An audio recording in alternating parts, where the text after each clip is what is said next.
un tema muy interesante y en esta ocasión no es la excepción, con un tema que realmente es preocupante y que debemos conocer cómo abordarlo, cómo saber identificar precisamente este tipo de trastornos que cada vez están siendo desafortunadamente más, y lo preocupante es que se están dando en niños y adolescentes.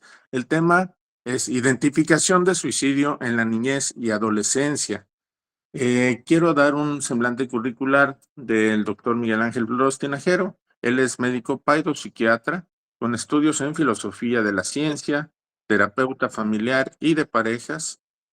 Es doctor en psicoanálisis y candidato al postdoctorado en psicoanálisis. Es encargado y fundador del servicio de psiquiatría del Hospital Civil de Guadalajara, Fray Antonio Alcalde, presidente del Colegio de Psiquiatras en el bienio 2022-2024, y tiene un reconocimiento muy importante como persona forjadora de la paz en Jalisco y México, que le otorgó el Congreso Internacional de Cultura de Paz de la Casa de Cultura Jurídica en 2023. Estos son pocos de los cargos y reconocimientos que ha tenido el doctor, ya que son bastante amplios en su plantilla curricular. Y nos da mucho gusto tener aquí a nuestro amigo, el doctor Miguel Ángel Flores Tinajero. Bienvenido, doctor Miguel. Pues nos da bastante gusto y saber pues que esta información que nos estarás ofreciendo ayudará a bastantes personas a identificar este problema tan serio. Bienvenido. Buenos días. Desde los hospitales civiles y la sociedad médica les saludamos. Vamos a compartir la pantalla de la presentación y esperemos dar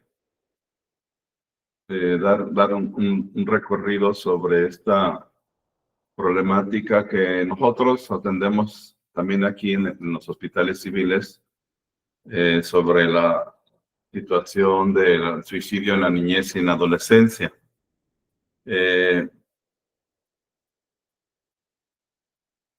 Los hospitales civiles, desde en 1997 que se abre el servicio de psiquiatría, viene detectando problemas cada vez en niñas y niños y adolescentes, sobre la situación del suicidio, del espectro suicida. Vamos a ir llevando este recorrido sobre qué está pasando a nivel local, nacional o mundial, y colaborar y cooperar para ayudar a las familias y sobre todo a la niñez y adolescencia que encuentran este camino para tener un proyecto y un programa de muerte y no un proyecto y un programa de vida.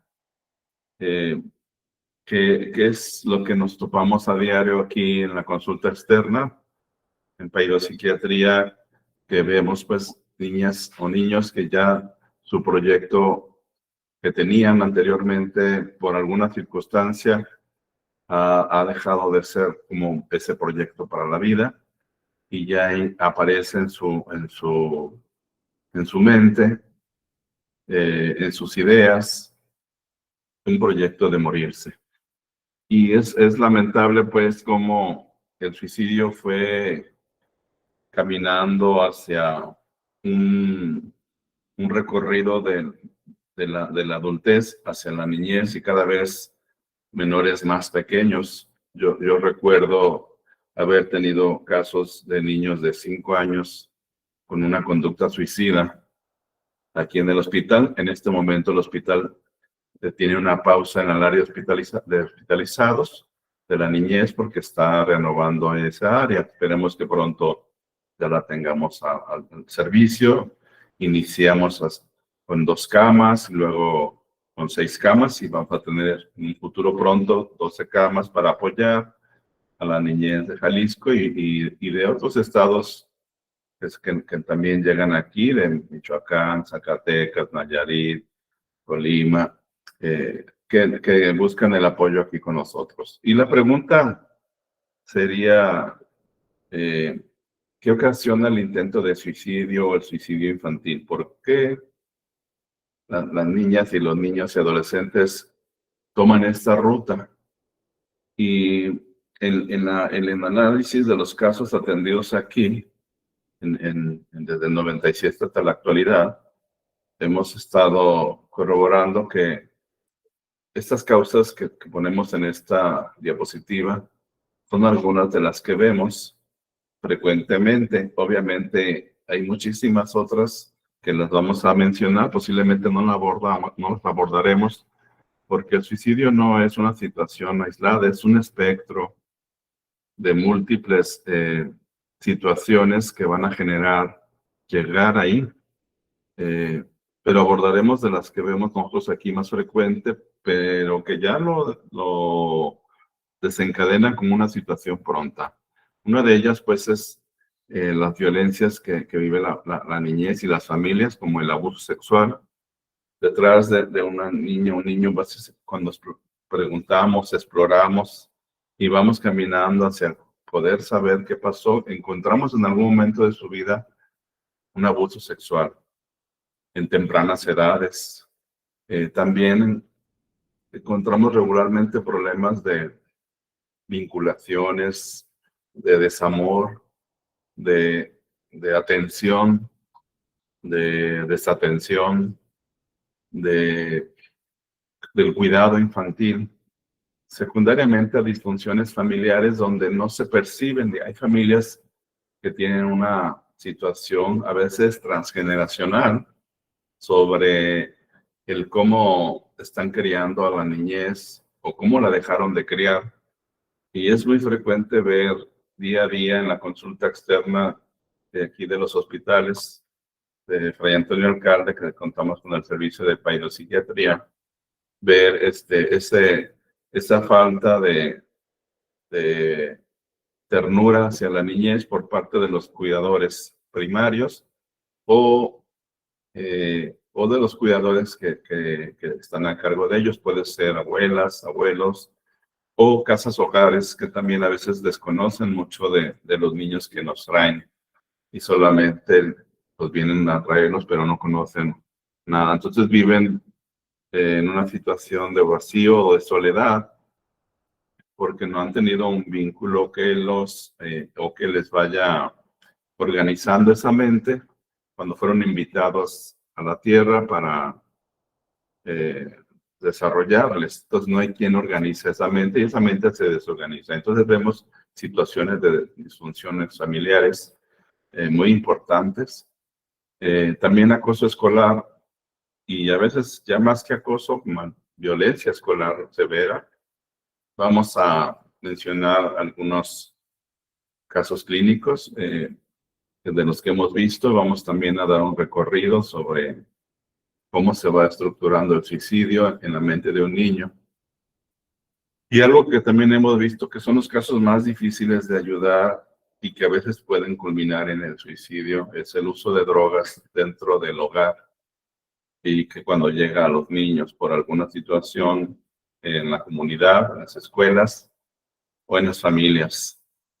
Y la etapa de depresión, a veces muy silenciosa, que ya se convierte en un estilo de vida tipo distimia, depresiones crónicas, donde recordaremos que no es el tema que nos llevaría ahorita a hablar, pero la depresión en la niñez es distinta a la depresión de la adultez, ya que un recién nacido o un niño en el primer año de edad, la depresión puede ser dejar de comer, perder la búsqueda exploratoria, no tener curiosidad, estar aislado, no tener una relación recíproca con el otro. Igual el preescolar puede ser que se torne más irritable, más berrinchudo, más berrinchuda, con cambios de conducta importante, accidentes frecuentes. Toda la depresión es un tema que va a depender de la edad de cada ser humano. Igual ya en la etapa de preescolar o primaria tendrá sus síntomas más, habrá a lo mejor en la primaria ya más síntomas somáticos y será hasta la adolescencia que se parecerá a la del adulto, donde pueden revelar o manifestar tristeza, pero una persona que trabaja con la infancia y que ayuda a la niñez la podrá detectar desde temprana edad. Entonces la depresión es esa estructura silenciosa de un ser humano que lo va llevando a perder la esperanza sobre la vida o este proyecto y se va acompañando de más situaciones como el aislamiento, a veces ya el abandono escolar. Y cada caso va a plantearnos interrogantes y abordajes distintos, por lo cual tendríamos que colocarnos en la epistemología de cada niña o niño o adolescente que llega al consultorio para conocer cómo piensa, cómo se desarrolla su mente y así poder buscar una estrategia para ayudarle a buscar como el sentido de incluirse en la vida. Son niñas o niños y adolescentes que pueden vivir exclusión, problemas graves de maltrato, problemas graves de no estar integrados, incluidos a su sistema de desarrollo por alguna situación que no encuentran las herramientas para integrarse. A veces son niñas y niños con necesidades educativas especiales que no aparentan y por lo tanto los demás que están a su alrededor pueden ser que los identifiquen sin darse cuenta y les maltratan. Los factores de riesgo pueden ser estos en niños y adolescentes y como este espectro tendríamos un abordaje muy amplio a través de la historia y a través del concepto de muerte en el ser humano, en su desarrollo desde que nace. Pues el concepto de muerte sabemos que se va a presentar en la niñez más o menos cuando aparece el concepto de irreversibilidad, de reversibilidad, el concepto moral, que es hasta los 7 años, ya nos decía San Agustín, denme un niño y les daré un nombre. Generalmente a los 7 años hay un cambio de pensamiento y el niño sabe que puede tener la muerte ya definitiva, ya no está alguien dormido, sino que la muerte ya es que alguien ya no se despierta, no se levanta, puede ser alguien muy cercano a ellos. Si no se dan cuenta, pueden estar jugando ahí, que no saben todavía que la muerte es definitiva. Pero hasta que ya van teniendo ese concepto. Algunas niñas y niños lloran cuando se dan cuenta que son mortales, como parte de su epistemología en este desarrollo. Y también nosotros tenemos que estar muy cautelosos, que si el niño ya tiene esta adquisición del concepto de muerte, podrá pensar en esto. A veces nos toca ver en las interconsultas descartar si realmente se trata de un intento de suicidio o un intento de homicidio. Y tenemos que ser muy cuidadosos para poder como ayudar al niño, porque a lo mejor lo regresamos a su entorno y está en riesgo de que una tragedia le pase. Entonces tenemos que saber explorar a esta niñez, sobre todo para cuidarle y protegerle. Antropológicamente, pues sabemos que hay muchas culturas japonesas o antiguas que pueden haber tenido como suicidio como una respuesta alguna situación de creencia.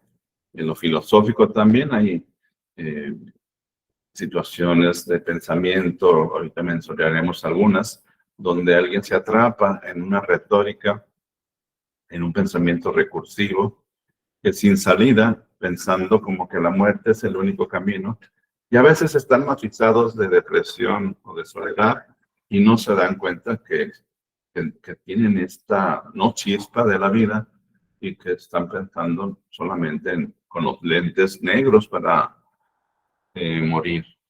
Hay factores psicológicos como los estamos mencionando y mencionaremos otros, religiosos, psiquiátricos, sociológicos, psicoanalíticos y en desarrollo como este concepto de muerte. Por mencionar algunos, realmente nos faltarían muchísimos como los políticos, ¿verdad?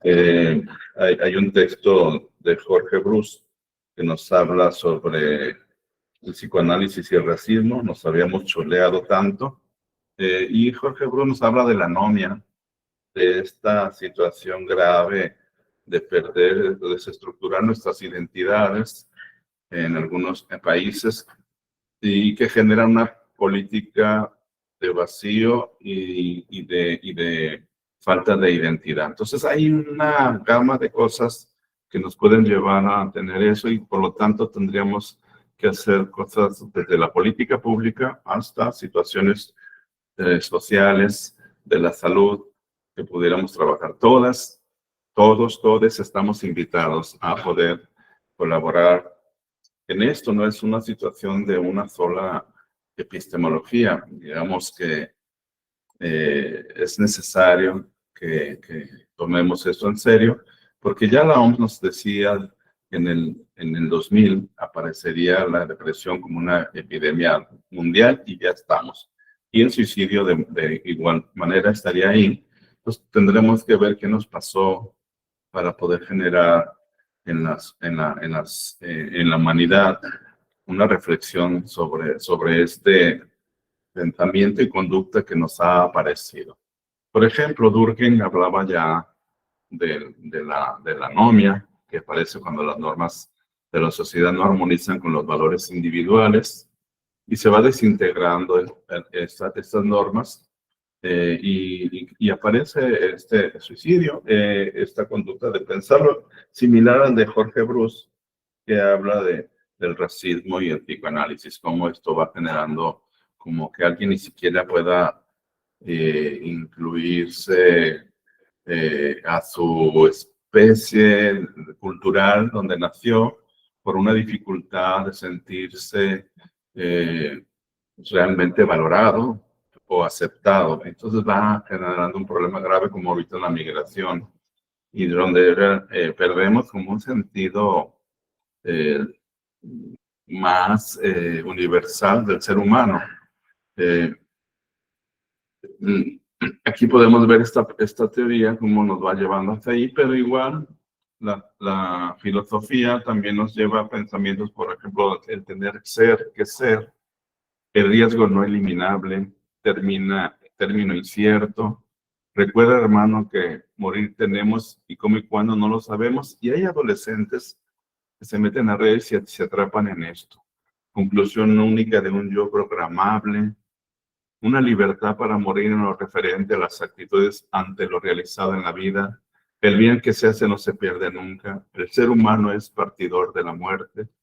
Y hay muchas maneras de morir luego de cumplir la vocación a la existencia vital en cuanto a un destino etéreo y por acción divino, si es que se acepta la perspectiva teísta. Y ahí se meten en un pensamiento donde no encuentran la salida y más si se encuentran en una situación de desesperanza y soledad que en este tiempo postmoderno ha sido como el problema mayor en la juventud y donde reinventarse ha costado tanto trabajo para encontrar como esa naturaleza de la vida.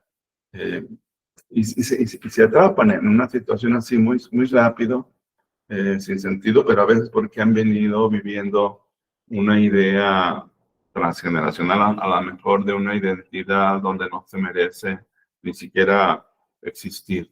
Y hay que tener cuidado de todo eso porque aparece en conjunto con esto la presencia de la situación de depresión o de distimia u otros. En la cuestión de la cultura, la reina diosa maya, la del suicidio que se llama Naistab, también tiene esta influencia en nuestra humanidad, que hablaba pues la muerte era el fin de la existencia, el comienzo de una nueva etapa en el continuo progreso generador de vida, proceso generador de vida. El camino de las almas hacia un mental era largo. Tzitzin, la diosa Istar, temibles reinaban en el mundo de los muertos. La diosa Istar era de carácter fúnebre. Se referían a ella como la diosa del suicidio. La gente que adolecía de constantes enfermedades, que tenía problemas de la vida cotidiana o sufría de grandes tristezas, no pudiendo separar su situación, frecuentemente decidía terminar con su vida, esperando que la diosa Istar lo recibiera en su gloria. Istar, la de la cuerda, es la suprema imagen del suicidio. Se encargaba de conducir a los hombres que invitaba secretamente a acercarse para después inducirlos de abrazarla, volverlos locos y darles muerte.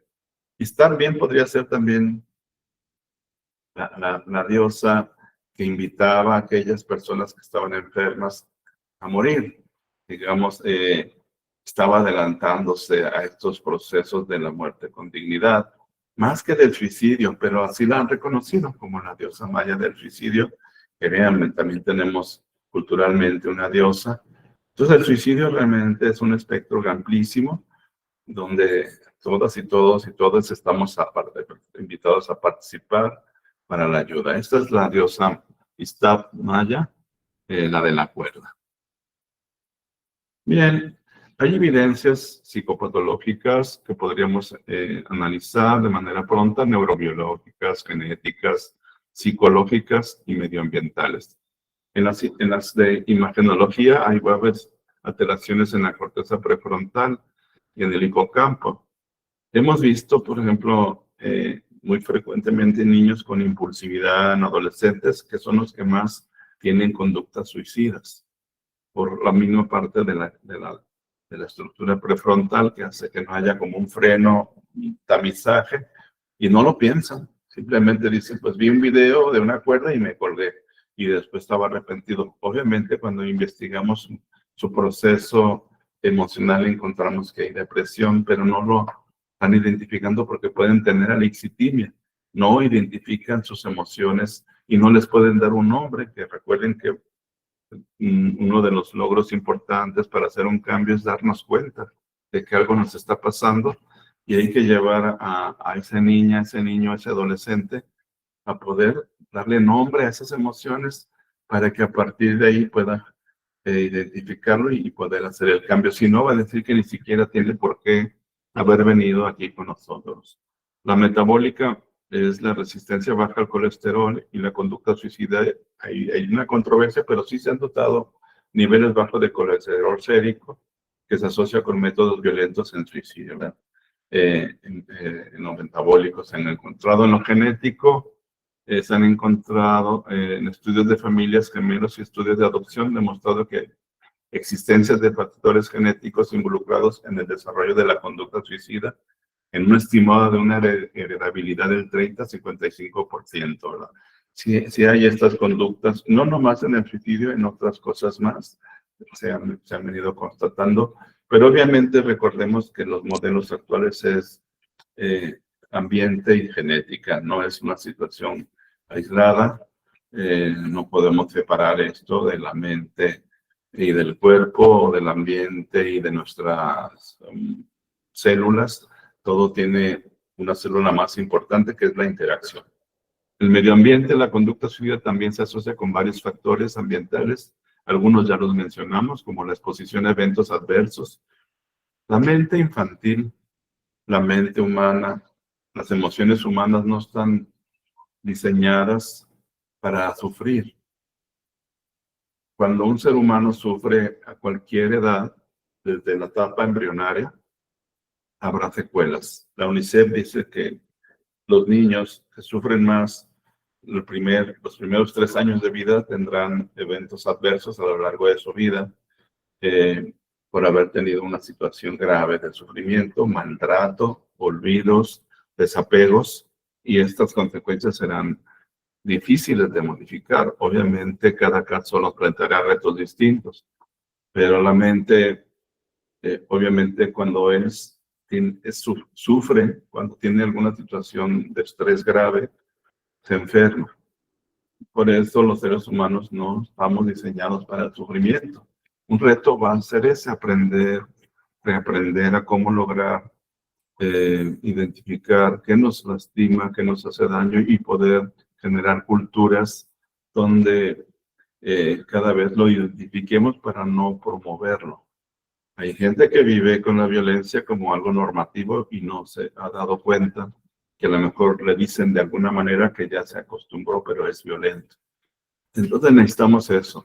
Creo que el camino de que apareció en nuestra humanidad el concepto de inclusión y de diversidad se está modificando de manera favorable. Estamos esperando que esto continúe para poder tener esta cultura de saber que no nos pueden tratar como iguales, porque más bien sería como diversos. Somos diversas y diversos y tendremos que ser vistos así, porque cada quien integra y organiza y ejecuta la realidad de una manera muy particular, y esto tendría que respetarse, obviamente, respetando los acuerdos que históricamente se vayan dando para generar un ambiente que hoy por hoy se le llama pues la cultura de la paz. Y de la paz también interna de cada individuo, que eso es un reto que tendremos que ir identificando para poderlo modificar. Experiencias pues traumáticas, el abuso físico, sexual, psicológico, emocional, crianzas inadecuadas, dificultades familiares, pérdidas de un ser querido, conflictos entre padres e hijos y la falta de una cohesión familiar donde no exista la palabra pero te amo, donde no exista el cuidado pero te llevo a esto, vamos a jugar, donde el tiempo no se programó para criar a los hijos. Ese es un riesgo grave, lamentable. Digamos, la tecnología no puede suplir la humanidad y esto puede ponernos en riesgo o modificarnos. Obviamente el ser humano se adapta, pero tendremos que darnos cuenta si realmente a eso nos vamos a adaptar o queremos adaptarnos a eso. No podemos engañar a nuestras emociones con la razón.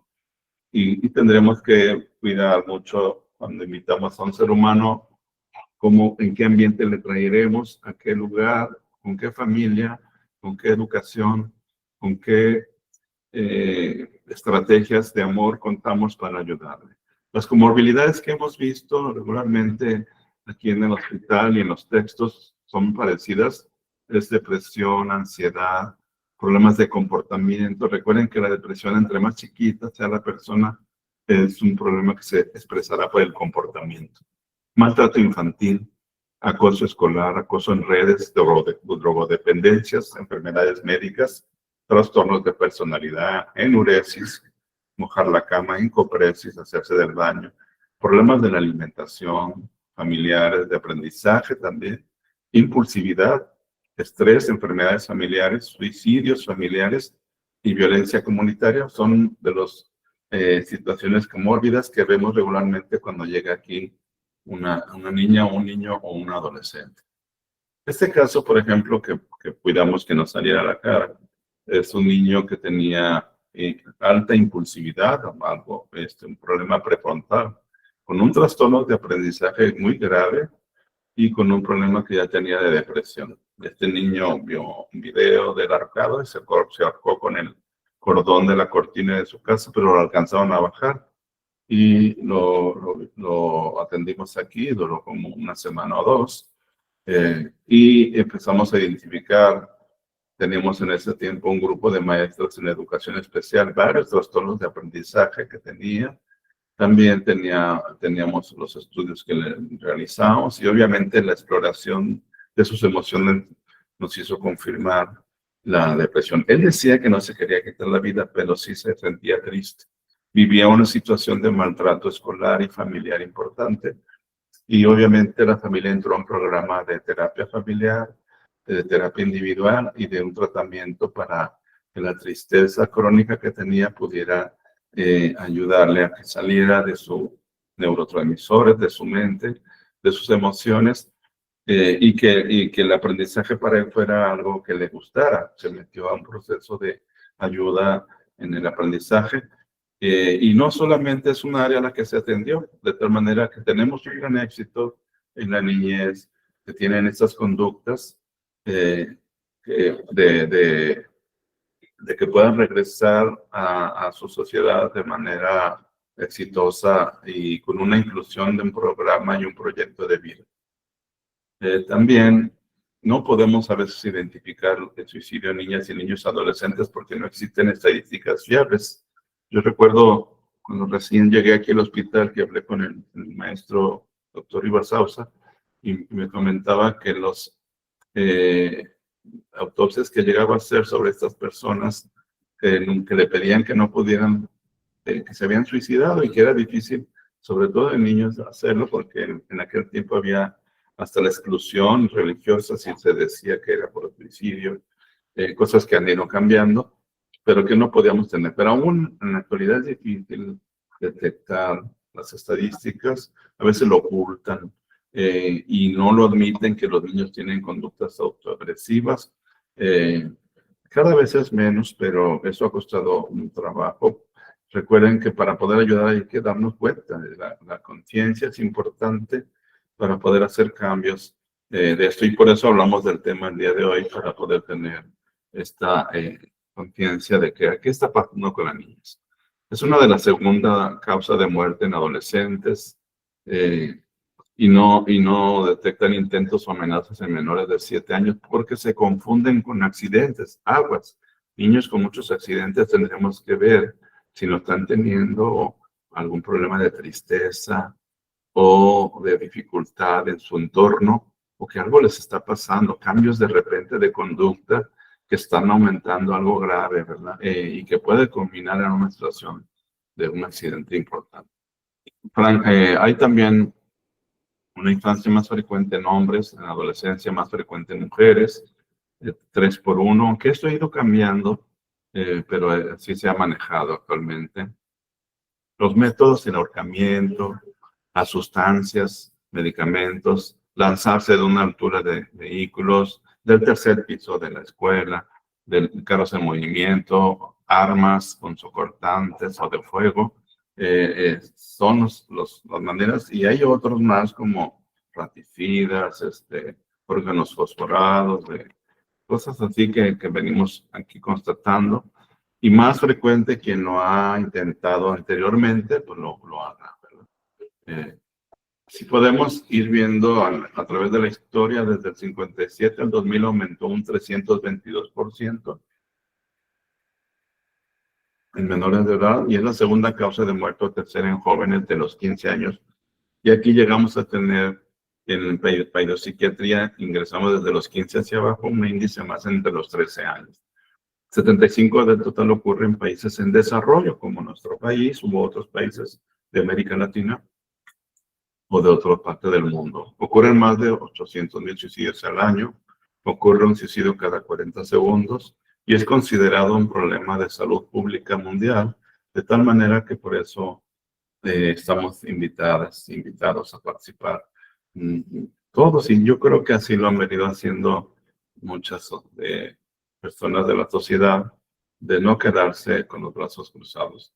Esta es la estadística del INEGI del 2024, aunque dice 2023, era la del 2024 porque no la tienen, y vean cómo aparece ya en la niñez de los 10 a los 14 años, inicia la estadística ahí a estar presente, y aumentando desde los 15 años, ¿verdad? Más, curiosamente, este intento de suicidio más registrados en mujeres que en varones, aunque textos decían lo anterior. Se ha ido modificando mucho de esto.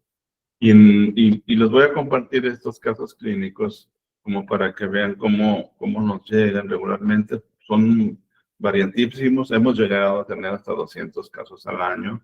De los que llegan hospitalizados por consulta externa tenemos un número mayor. Pero miren, este es un masculino de 14 años que es llevado al servicio de urgencias, posterior a presentar un cuadro de agitación psicomotriz, un cuadro agudo con síntomas psicóticos, caracterizados por desorganización del pensamiento, paranoia, ideas de daño, ansiedad e irritabilidad, secundariamente a que sus compañeros de escuela lo metían a un tambo y lo rodaban por la escuela. Este niño ocupó intervención de urgencias y de hospitalización para sacarlo de ahí. ¿Qué había en este menor? Este niño era un niño callado, con un problema difícil para el aprendizaje, y la sociedad lo que hace es que identifican cuando algún menor tiene alguna dificultad para poderse como defender, tener herramientas familiares que lo ayuden, y se van contra ellos.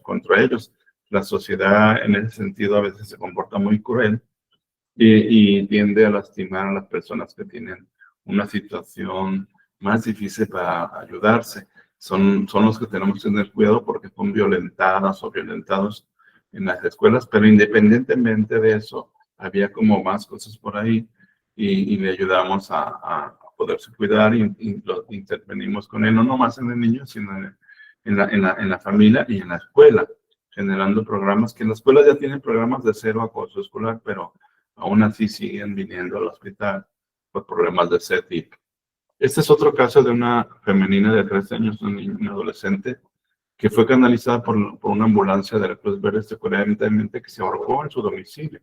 Permaneció intubada en terapia intensiva por 21 días y fueron avisados los familiares en 2 ocasiones de una muerte probable. Muy grave. Fue dada de alta y durante su atención en consulta externa nos narra: soy molestada por mis compañeros y compañeras de escuela. Cuando me ven, me avientan con sus manos por la espalda. Esta niña vivía crónicamente un acoso escolar y tenía una característica también que era muy calladita, muy lista, pero muy calladita. No se involucraba muy socialmente y tendríamos que trabajar más con ella, herramientas, la cuidaba una abuela. Entonces tienen como una historia importante de crianza y de características personales que los identifican y a veces caen en esa situación. Hay que estar muy atento que no pasen estas cosas, ¿no? Y con ella venía su hermanita de 8 años, que es traída por una mamá secundariamente a esto de que su hermana se ahorcaba, y la menor decidió descolgarla y al hacerlo se le cayó su hermana, que no la pudo sostener, y la menor se siente culpable por este hecho y siente que el estado de inconsciencia de su hermano es secundariamente a que ella se le cayó, ¿verdad? Entonces se describe como culpable. Entonces, aparte, la familia tenía otra persona más que se había enfermado de su aparato mental y emocional porque tenía culpa de que ella, al descolgar a su hermana, se había quedado inconsciente. Y ya se hizo un trabajo con ella también terapéutico en conjunto, donde hablamos de hacer un cambio, de cambiar los significados de lo que ella estaba creyendo, que era una deconstrucción de significados, y totalmente una cosmovisión diferente para ponerla más tranquila. Y el equipo terapéutico le dio una devolución y le explica que ella lo que realizó fue un acto heroico, que no pudo haberse quedado paralizada o correr o hacer nada, sino que es una valiente. Yo me acuerdo que hasta yo le decía a este niño: ojalá la vida algún día me ponga ante ti, porque eres una gran persona, que ayudarás a muchos. Finalmente ella tuvo un problema autoinmune que fue tratada y ya luego le perdimos la pista, pero iba muy bien. Esperemos que así siga. Esta es otra adolescente que ingresa recurrentemente cada fin de semana durante varios meses, una niña con un coeficiente intelectual bajo, un retraso mental leve o discapacidad intelectual leve, con una dinámica familiar con problemas relacionales en la mamá e hija, donde se llevaban muy mal. Por decisión de la menor y acuerdo de la mamá, queda depositada con la abuela, donde vivía ya con una hermana y con ella. Y en la escuela es víctima de acoso porque tenía un físico corpulento, grande, con este diagnóstico que les menciono. Y su actitud es caracterizada por tímida, retraída, y porque no le gustaba que se le dijera nada, así como impulsividad. Era una menor, una corpulenta, pues que pegaba y que se ponía difícil, pero así duró mucho tiempo, que llegaba a urgencias por este intento de suicidio, pero como una idea ya recurrente ahí, sin poderla sacar de su cabeza. Pobre control, depresión, problemas familiares, la discapacidad, y se inicia un manejo terapéutico farmacológico y buscando la posibilidad de un proyecto de muerte a un proyecto de vida. Se trabaja con ella y fue un trabajo largo, y hasta que un día se da cuenta pues que agrede, y que en sus conductas también se pone muy estresada, no se autoagrede como lo consigue ya, y haciendo más de lo mismo. Cuando ya no se va ocurriendo, hace más de lo mismo, y esta observación hasta que un día aparece el deseo y la conducta de ya no lastimarse o pensar en la muerte, y nos llega un día y dice: ya me apareció el deseo de la vida y no deseo más lastimarme. Y así de repente empezó a hacer cambios y continuó, pero fue un trabajo largo para que ella pudiera hacer eso. Ya me acuerdo que las urgenciólogas nos decían: ya hagan algo porque llega cada semana, pero era un paciente difícil por su contexto familiar individual, pero sí se consiguió y ya luego la dimos de alta, esta menor. Esta es una adolescente de 14 años que acudió a un centro de desintoxicación, una femenina, una adolescente, una familia complicada, caótica, problemática, con hermanos de uso de drogas, de hurtos, madre con múltiples parejas, paciente parentalizada, ¿verdad? Donde tomaba un rol como de adulta, con tristeza crónica que la llevó a utilizar Tinder, decía para ya no sentir tristeza. Pues había un contexto muy grave desde su infancia temprana, recuerdos de abuso sexual a los 8 años también. Y ella cursaba un segundo de secundaria donde era víctima de acoso escolar. Además, le decían de cosas ahí y la pelearon. Recibió manejo, terapia individual, familiar, y era un caso complicado. Y la mamá donde llega y nos avisa que la menor se había colgado. Fue esos casos cuando hay una múltiple situación familiar y drogas, son muy difíciles, y a veces no nomás hay que hospitalizar para ayudar a la niña, sino a la familia, porque no era solamente la menor, ¿verdad? Esta es una adolescente también de 13 años, originaria de Tepic, Nayarit. Aquí llegan de muchas otras ciudades. Secundariamente a presentar crisis convulsivas. En su escuela le indican que ya no es necesario que asista. Recuerden que en algunas comunidades muy pequeñas consideran la epilepsia todavía como un mal del demonio, o que estás embrujada, o que algo se te metió en la cabeza. Y queda aislada en su casa, lo que le lleva a un cuadro de minusvalía, tristeza y nula integración e inclusión social. Yo me acuerdo que le decía, porque le gustaba bailar, ¿y por qué no te fuiste a otro estado a buscar una escuela de baile? Decía que ya no tenía sentido su vida, no tenía más red de apoyo, la de la escuela la perdió, y decidió tomar plaguicidas artificiales usados para controlar las poblaciones en plagas, insectos, y falleció. Falleció aquí en el hospital porque ya la doctora en ese tiempo, quien la atendió, la urgencióloga, decía que no había algo contra ese tipo de sustancias, y ella nunca se le quitó de la cabeza el ya morirse, ¿no? Entonces, cada caso es una situación distinta, y analizarla desde esta visión es importante para que la sociedad, los padres, vayan viendo cómo pueden también hacer estrategias y sumarse a esta ayuda, ¿verdad? De la niñez y adolescencia. Este es el proceso que sigue una mente: ideas de muerte, ideación suicida, empiezan a tener ideas vagas de morirse, intentos de suicidio, empiezan a tener como conductas que, si uno les pregunta, oye, si ya te has intentado suicidar alguna vez, y a veces delante de su mamá dicen, sí, ¿cuándo fue la primera vez? En todo el tiempo, pero llevo otras 2 más. ¿Y cómo lo intentaste? Y ya nos empiezan a decir sus historias personales, solamente que no lograron consumarlo, afortunadamente, pero la idea era consumarlo, ¿verdad? Entonces, y nos ha pasado algunas que han hecho cosas muy graves y quedan dañadas por lo que han intentado. Hemos tenido casos, historias muy tristes de algunas menores o algunos menores. Estas son las preguntas que les vamos a compartir para que puedan a veces preguntar. La gente dice que no les demos ideas a los adolescentes o a los niños. No es así. Es hacernos responsables de una situación que vivimos, y hay que preguntarlo para poder tener la conciencia de lo que está pasando, y ya identificarlo, hacer la ruta para hacer el cambio. ¿Te has presentido alguna vez tan triste que hayas pensado que sería mejor no seguir viviendo? ¿Has tenido alguna vez pensamientos de que no puedes más? ¿Alguna vez has pensado que estarías más bien si te fueras a dormir y no despertaras? ¿Qué te ha detenido a no hacerlo? ¿Has pensado en hacer algo para terminar con tu vida? Y ahí ya nos dicen si ya tienen el proyecto hecho y que ya nada más están buscando el momento. Y dependiendo de esto y la red que haya en la familia o en la comunidad, pueden ser que regresen algunos a su casa y algunos se queden de urgencia hospitalizados, porque estamos ante una situación de urgencias médicas, psicológicas, y que se tendría que actuar de manera urgente.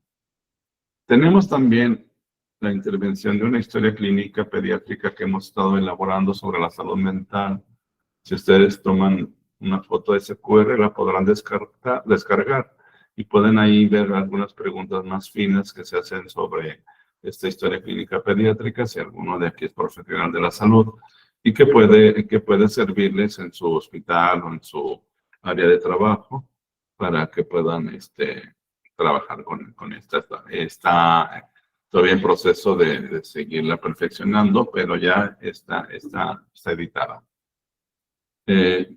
Suicidio y conducta suicida, los conceptos es pensamiento sobre la muerte, vago y no consistente. Estamos así como desglosando lo que estábamos viendo, vagos y no. Piensan en la muerte, pero de una manera vaga. Sí, sí lo he pensado. No todas las personas piensan en eso. ¿Quién lo está pensando, verdad? Hay ideas sobre ya morirse. ¿Qué ideas tengo? Pues quisiera morirme de esta forma, no sé. Y empiezan a tener ideas, ¿verdad? Pastillas, buscándome, y te empiezan a decir cosas sobre esas. Hay estrategias concretas. O sea, no es que ya tengo, nos dicen aquí las niñas o los niños, tengo ya la soga en mi casa, en mi mochila la traigo. Pues aquí ya hay un plan. O tengo estas pastillas que están ahí, ¿verdad? Y ya el intento es que hay un daño provocado con intención de muerte. A lo mejor no consiguieron morirse, a lo mejor sí, pero ya hay un daño provocado. Y puede ser para algunas personas muy ingenuos y para algunas no. Siempre hay que tomar muy en serio esto porque hay quien puede revictimizar a alguien que tiene esta conducta y lastimarlo de por vida. El intento de suicidio hay una intención de acabar con la vida. Puede ser impulsivo, pero en la mayoría de los casos existe un sentimiento crónico de esperanza. Con frecuencias formas graves de la conducta de autoagresión, por ejemplo, autoenvenenamiento, ahorcamiento, saltar de gran altura, uso de armas de fuego. Existe un claro riesgo de que los intentos suicidas se repitan si ya lo hicieron antes o alguien en la familia lo ha intentado, ¿verdad? Está asociado a esto adolescentes que tienen un trastorno psiquiátrico, un 80-90%, rasgos de personalidad histriónico, antisocial, límite o narcisista, desestructuración familiar, la impulsividad y problemas afectivos de conducta, de abuso de alcohol, uso de sustancias con los jóvenes de minorías sexuales, uso de móviles e internet. Aquí es importante en la teoría de género cuidar la expresión y acompañarles de manera adecuada y profesional para no lastimar a esta sociedad que está ahí y que a veces la invisibilizamos. Riesgos de las redes sociales también. Hemos tenido pacientes que hasta se psicotizan por el uso de redes, hay que cuidarlos. Hay mala calidad del sueño, malos hábitos alimenticios, exposición a contenido no apto para su edad, permitir el acceso de la comparación de información personal, presión de grupos y depredadores y ciberbullying, entre otros, ¿verdad? Que empiezan a ver ahí. Por ahí les pongo las citas bibliográficas. Características de la evaluación importante para los factores de riesgo, el entrenamiento que se tenga. A veces alguien no está muy entrenado para detectar los grados de experiencia, profesión y especialización, la actitud hacia el paciente, experiencia previa y el estatus de hospital que tenga camas para niñas, niños y adolescentes que tengan estos problemas de la salud mental. Estos tendríamos que preguntarnos quién tienen en nuestra población camas para la salud mental y hospitalizar a estas niñas y niños en la parte pública o particular. Principales factores de riesgo los hemos estado diciendo. Generalmente la desesperanza y que haya rigidez cognitiva, no nomás en el niño, sino en la familia. Factores genéticos y biológicos, ya los mencionamos. Sus vitales y estresantes. Pueden ser cosas que a alguien no le tome mucho sentido. Me acuerdo de un niño que murió su abuelito, tenía 5 años y él decía así de sencillo, quiero irme con mi abuelito. Y la mamá le decía, pero tienes amigos. Sí, pero mi abuelito jugaba a las galletas, hacíamos juntos, me llevaba a la escuela, me contaba cuentos. El abuelito era su vínculo amoroso. Entonces, obviamente, la mamá tendría que volver a reenamorar a su niño para dar este vínculo, pero el niño estaba en un duelo que no sabía que era irse con su abuelo, ni lo estaba diciendo como morirse, pero él no quería estar aquí sin su abuelo. Entonces a veces se ponen muy tristes, muy irritables, y llegó aquí con nosotros y empezamos a hacer la atención familiar e individual, ¿verdad? Antecedentes psiquiátricos en la familia, exposición a medios de comunicación donde no tengan control sobre eso. Recuerden que los dispositivos se recomiendan después de los 15 años. Dificultades con el grupo igual y de pareja, maltrato físico o sexual y acoso por iguales, ciberbullying, bullying y entre otros. Identificar factores específicos, signos y síntomas que puedan aumentar o disminuir el riesgo de suicidio y que nos puedan ayudar a tomar decisiones, sobre todo en preescolares y escolares, que a veces no tenemos como mucha información. Garantizar la seguridad inmediata del paciente y decidir el lugar más apropiado para su tratamiento si es que no tiene una familia que pueda dar esa contención amorosa. Realizar un diagnóstico clínico y establecer un plan de tratamiento sería importante, y ver si es bajo para dar tratamiento si hay algún trastorno mental y terapia. Si es medio, evaluar riesgos de empeoramiento del cuadro, ver los factores protectores que haya, familiares, el tratamiento farmacológico si está indicado y dar citas frecuentes. Si es alto, valorar la pertinencia de una hospitalización, disminuir factores de riesgo y dar tratamiento específico. Esto lo vamos a afinar ahorita un poquito más en esto. Si es bajo es porque hay manipulación, impulsividad, baja letalidad, el ambiente no es tan caótico, y hay arrepentimiento, es importante, y hay apoyo familiar.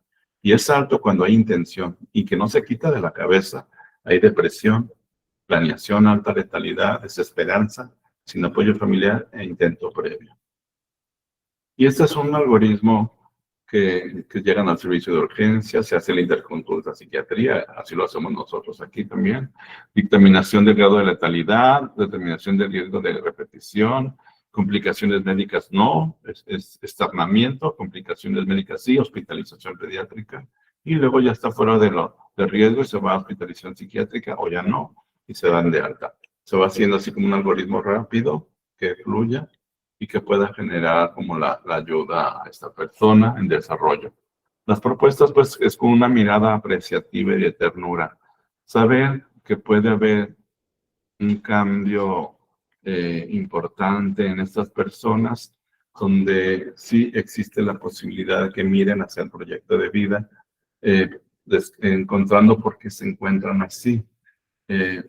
Es un proceso muy individual que tendremos que buscarlo en conjunto, todas y todos, para poder ayudar a esta persona en desarrollo. Pero siempre con una mirada apreciativa y de ternura, buscando las soluciones, no culpable, con los factores protectores como jugar, acompañarles. Nadie puede dar un papá con una pastilla o una terapia, ni una mamá. Hay que acercarse a dar ese rol que no haga. El niño tiene el derecho de buscarte una mamá y un papá que le dé ese vínculo, o alguien que pueda darle esa pertenencia de humanidad y sentirse acompañado. Factores protectores en la infancia y adolescencia, ya que ninguna niña, ningún niño en la tierra se siente bien sola o solo. Puede le gustarle un rato estar sola o solo, pero por naturaleza somos sociales y buscamos al otro para poder generar una propuesta en comunidad y de relaciones. Identificar a tiempo el desarrollo de inteligencia emocional y relacional. Programas de salud mental que invitemos a un ser humano a la tierra desde que lo pensamos y que sepamos recibirle de manera adecuada con esa responsabilidad que conlleva. Programas de la salud mental familiar, escolar y comunitario, digamos, biopsicosocioambiental, que puedan promover la vida, y una política donde no exista la exclusión, ni el racismo, ni el maltrato a la diversidad, sino que cada vez haya el respeto a esa cultura de poder ir a aceptar y de conocer al otro y de saber cuáles son sus áreas de oportunidad y de desarrollo y acompañarlo a lograrlo. Una de las condiciones independientes de las comorbilidades es que, reconociendo la importancia del suicidio como una complicación y urgencia psiquiátrica, el Manual Diagnóstico y Estadístico de los Trastornos Mentales, quinta edición del CM5, por sus siglas en inglés, dio un paso necesario al sugerir el trastorno de conducta suicida como una condición para un estudio adicional, por lo que se espera que pueda incluirse en ediciones posteriores como una categoría diagnóstica independiente del APA 2023, lo comenta ahí. Entonces, eso es algo bueno en el sentido de que lo está incluyendo y antes no aparecía, lo poníamos, pero no aparecía. A veces todavía se pone ahí ingesta de benzodiazepinas, cosas así, pero poder poner ya esto porque a veces las personas en desarrollo lo manifiestan, el querer morirse. Conclusiones. Como sociedad nos enfrentamos a un problema de la salud pública en el cual todos debemos ser parte de esta solución. Los esfuerzos deben estar dirigidos a realizar acciones eficaces y efectivas para la prevención de esta lamentable conducta. La conducta suicida debe entenderse como un fenómeno de origen biopsicosocial, no como un modelo distinto, y considerar que es la misma conducta con distintos grados de letalidad y severidad que de un momento a otro pudiera cambiar. El tratamiento puede incluir intervenciones psicosociales, farmacológicas, específicas a los pacientes de base, y cada quien nos dirá cómo será ayuda. A lo mejor alguien ocupará una maestra de educación especial, una psicóloga, una terapeuta familiar, a lo mejor ocupará una escuela incluyente, a lo mejor de un niño sobresaliente, a lo mejor cada niña, niño, adolescente nos dirá cómo caminar, o solamente ocupará una mamá o un papá o alguien que lo acompañe en la vida. Este es el equipo de psiquiatría. Este año ya cumplimos 28 años de estar activos aquí en el Hospital Civil. Ahí estamos con el equipo de pediatría y de psiquiatría y estudiantes que formamos.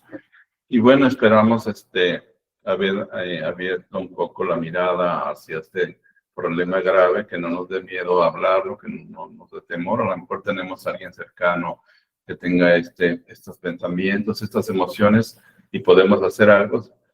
Callarnos sería lo peor que podemos hacer, porque hay la posibilidad de generar un cambio hacia el proyecto de vida y no al proyecto de muerte. Buenos días, y dejo la voz a Betty o el doctor Sunyanki. Muchas gracias, doctor Miguel Ángel Flores Tinajero. Excelente presentación. Sabemos que es preocupante esta situación, pero tenemos expertos como tú, doctor, que nos orientan tanto a los médicos como a las familias y a las personas que han visto esta presentación para poder detectar oportunamente estos graves problemas. Por ahí hay alguien que levantó la mano, creo que tiene alguna pregunta. Vamos a dar unos minutos para poder escucharle. Adelante, por favor.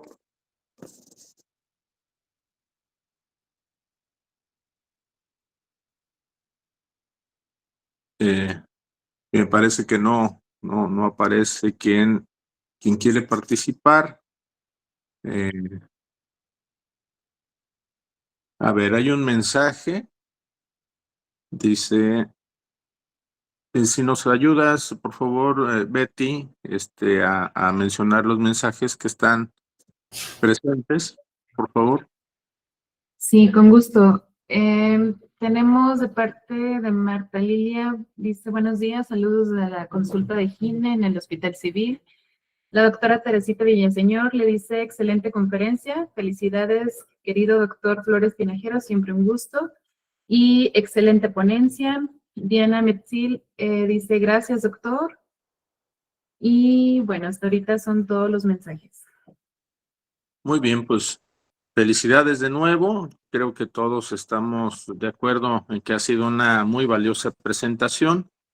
Aquí hay una pregunta más, creo, Betty. Sí, dice Leslie Armenta, dice, información muy valiosa para una situación tan preocupante por su aumento en la población Gracias, doctor Flores Tinejero. Se grabó la conferencia, podrán compartirla y pues sí, vamos a compartirla en nuestro canal de YouTube. Acá les dejo el enlace en los comentarios. Excelente. Muy bien, pues muchas gracias a todos. ¿Algún comentario, doctor Miguel Ángel, para terminar esta presentación? Gracias. Gracias por su compañía a todas y todos y todes que estuvieron por ahí, y Sociedad Médica aquí unidos para seguir sirviendo a la sociedad desde el Hospital Civil. Buen día, Sonyenki. Buen día, Betty. Muy buen Gracias. día, doctor Miguel. Tenemos a alguien que levantó la mano, no sé si quieran tomar la Adelante. palabra. Juan Manuel Rodríguez, adelante. Hola, ¿cómo están? ¿Me escuchan? Sí, adelante. ¿Cómo están? Saludos a todos, un Jackie, estimado Miguel, muchísimas gracias. Excelente ponencia. Yo quería hacerte una pregunta, estimado Miguel. Habemos, de hecho, extendí esta invitación a compañeros profesores de la preparatoria número 6, en la cual soy docente, y estamos precisamente en este momento evaluando ciertas actitudes y ciertas cuestiones de todos los alumnos que se han dado en los últimos meses, y en el cual yo quisiera hacerte una pregunta con respecto a más que identificar como médico una conducta suicida, como profesor o como docente, ¿cuáles son los focos rojos que tú nos pudieras indicar entre estos factores y comorbilidades de riesgo para ahora sí que encender alarmas y poder como docente pues intervenir y lograr obviamente una canalización con el personal debido y capacitado, en este caso, pues obviamente a algún servicio de psiquiatría, como por ejemplo el Fray Antonio Alcalde, pero ¿cuáles serían, a tu juicio, en los adolescentes, en el bachillerato, cuáles pudieran ser estas alarmas en las cuales nos tendrían que encender sí o sí un foco rojo? Sí, las